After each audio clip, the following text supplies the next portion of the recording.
One clown went and videoed himself being buried. May the Lord give you understanding. Welcome to Kingdom Ambassador TV channel.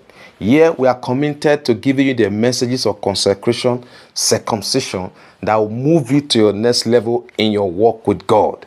Do well to subscribe to this channel and turn on your notification button to stay updated on our next update. Thank you and God bless you. The Lord give you understanding. The proof that you have come to the understanding that God is your Father will be revealed in how you live on a daily basis. How do you treat your neighbors? How do you portray yourself to other people? How do you handle money? What are your positions concerning sex?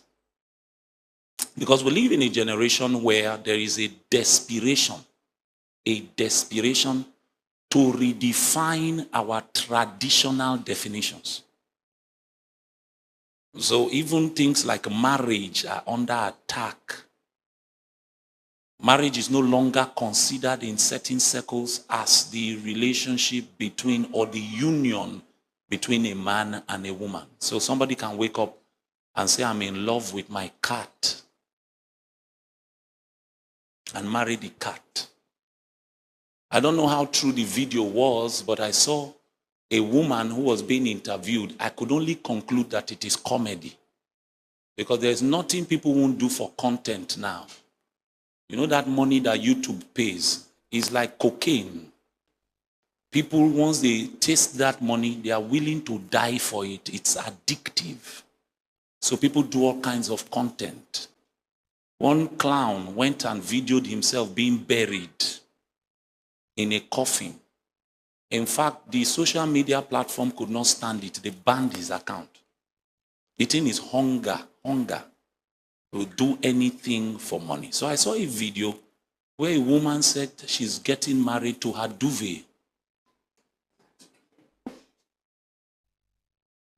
And the man was interviewing her and said, nobody saw that video? Okay, you saw it, right? So that it doesn't look as if this preacher from Nigeria. That she's getting married to her duvet. The man was interviewing her. So when did you fall in love with your duvet? I say, see mad people. People that we should catch and put chains on their hands and their legs and put them in an asylum somewhere until they become normal. And some people, you know, their madness is on account of hunger. If you bring military men to flog them, they'll be normal. So there's a desperation to redefine our basic definitions. So things like sexual purity are under attack. Things like marriage are under attack. Things like parenting are under attack. Things like who a Christian is are under attack.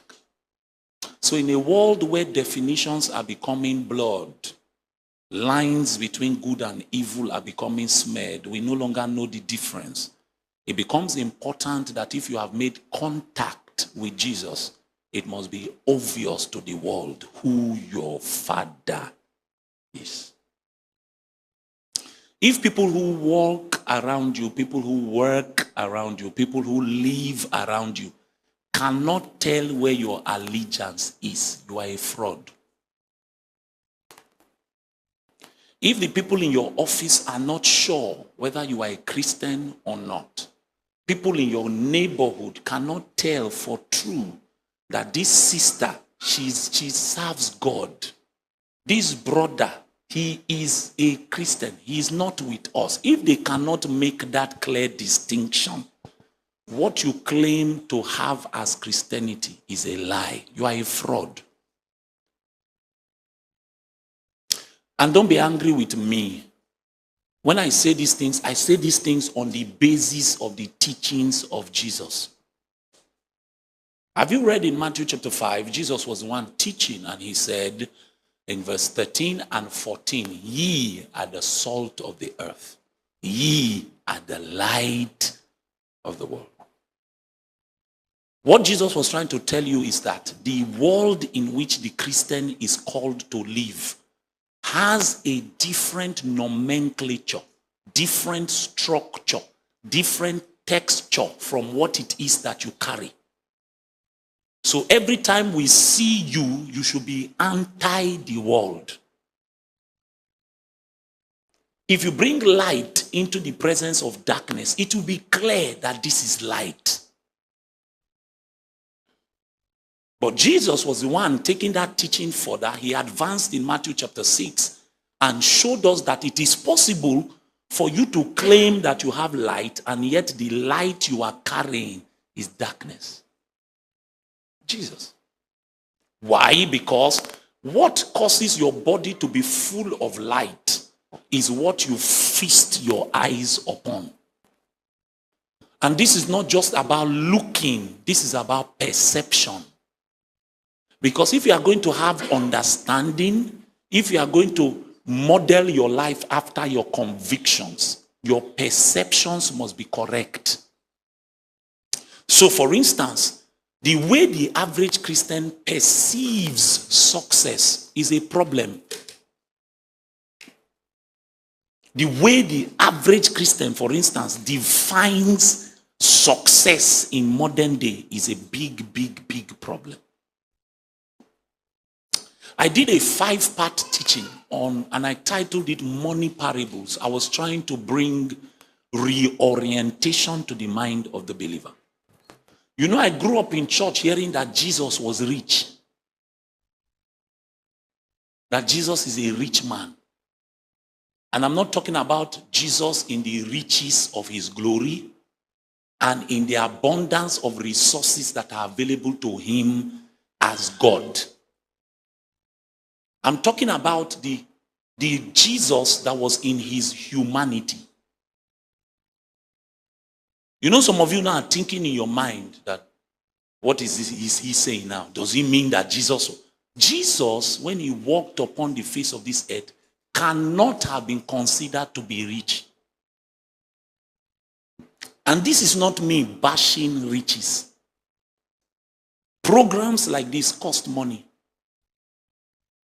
We are building now at Kasuwa area. It costs money.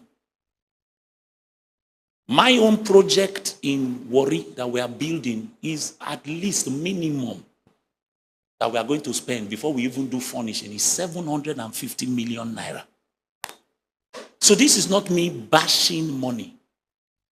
But there's a reason Jesus lived the way he lived. To show you that it is possible to be successful without the basic things that men in this world consider success. So your success by the life of Jesus is not defined by your bank account. Your success in this life is not defined by the kind of car that you drive.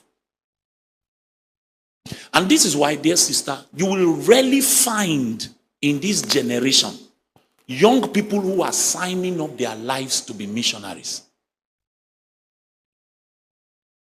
You will rarely find.